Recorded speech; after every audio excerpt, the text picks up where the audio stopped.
예, 안녕하십니까. 뷰티 플래너 닥터 친구입니다. 자, 오늘은요, 여기 보시면은 에어링이라고 그래서 산화 방출 작용이라는 것입니다. 그러니까 에어링이란 뜻이 뭐냐면은 두피 쪽을 띄워서 이 사이로 공기가 좀 통하게끔 해주는 건데, 앞에도 제가 말씀드렸다시피 세체 염색 같은 경우에는 가급적이면 외부 산소에 이제 산소가 접촉되는 것을 차단해주기 위해서 랩핑을 처리를 한다라고 우리가 배웠잖아요. 자, 그럼 이건 뭐냐면은요, 발라놓고 나서 바로 하는 것이 아니고 끝나기 보통 10 분에서 15분 정도 남겨 놓고 그때 이게 띄워 주는 겁니다. 이건 뭘 의미를 하는 거냐면 보통은 염색약을 발라 놓고 나서 바로 색감이 나오는 것이 아니라 큐티클이 벌어지는 시간 약 10분 정도가 외부에서부터 계속 산화작용이 일어나기 때문에 그때만큼은 가급적이면 산소 공급을 차단하고 내부 열이 외부로 유실되는 것을 막아주기 위해서 밀착을 시켜주는 것이 좋은 거고요.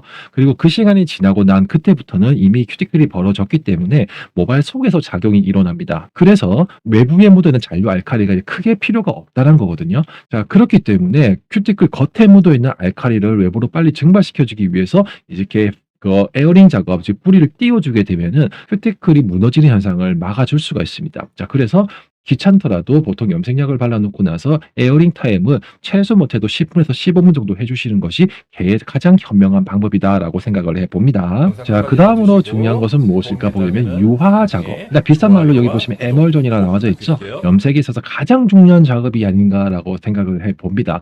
자, 우선 액상화, 즉 이 에멀전이 어떤 의미를 가지고 있는지 한번 보게 되면은 큐티클에 묻어 있는 염료를 코텍스층까지 밀어 넣어주고 두피에 묻어 있는 염료 및 큐티클에 묻어 있는 잔류 알칼리를 같은 성질의 성분으로 감싸서 제거해주는 역할을 해준다. 달면상 끼고 쓰면 뱉는다로 나와 있는데 이게 뭐냐면은 기존에 탔던 염색약을 같은 그 비싼 성질의 제형의 염색약으로 가볍게 한번 핸들링을 해주면은요, 그 모발에서 잘 떨어지게 되어져 있습니다. 자, 그래서 모발 겉에 묻어 있는 그 염색약의 제형을 조금 더 무르게 만들어주는 게 작업을 하는 것이 이 작업이다라고 생각을 하시면 되겠는데요. 일단 뭐 에멀전 하는 방법은 뭐 각각 선생님마다 다르겠지만은 제가 생각했을 때 가장 이상적인 에멀전은 바울에다가 물을 조금 받아 놓은 상태에서 하는 것이 제일로 좋은 방법이 아닌가라고 생각을 해 보는데, 보통 저 같은 경우에 짧은 머리 같은 경우에는요, 독이 한 4분의 1 정도 물을 먼저 받아 놓는데 여기서 받을 때도 그냥 바로 물만 받아 놓는 것이 아니고요. 페이스 라인 쪽 주변으로 먼저 물을 뿌려서 그 떨어지는 물이 4분의 1 정도 차면은 그때 물을 끕니다.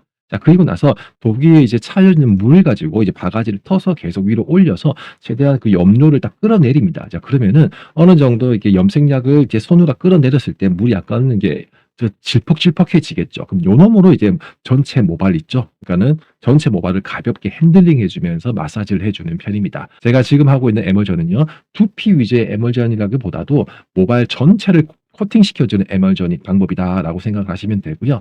자, 그래서 뭐 롱이나 미디움이나 솔직히 숏이나 별 차이는 없고요. 다만 독에 다 받는 물의 양이 조금 다르다. 그래서 보통 롱헤어 같은 경우에는 독의 2분의 1 정도 물을 타는데, 근데 독의 깊이도 뭐 다 다르잖아요. 그래서 제가 봤을 때는 롱헤어 같은 경우에는 제가 봤을 때 한 1.5 리터, 그리고 미디움 한 1 리터, 자, 그리고 한 숏 같은 경우에는 한 500에서 800 정도, 이렇게 생각을 하시면 되겠네요. 자, 그리고 짧은 머리 같은 경우에는 여기 보시다시피 이제 마사지를 해 주는데, 그 마사지 같은 경우에도 뭐 여러분들 뭐 잘 하시기 때문에요.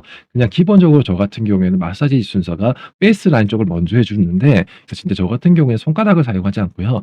요걸 사용합니다. 요거. 요 손가락보다도 요 이쪽 면이 있죠. 요거 손등. 손가락 등이라고 해야 되나요?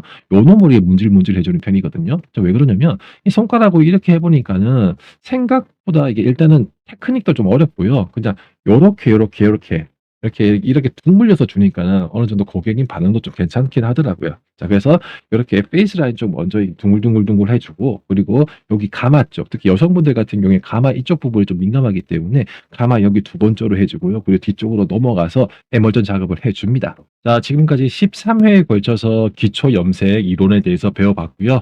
앞으로도 계속적으로 여러분들께 도움이 되는 닥터 신군이 되고자 항상 연구하고, 그리고 항상 연구하고 공부하는 그런 자세로 임하도록 하겠습니다. 안녕.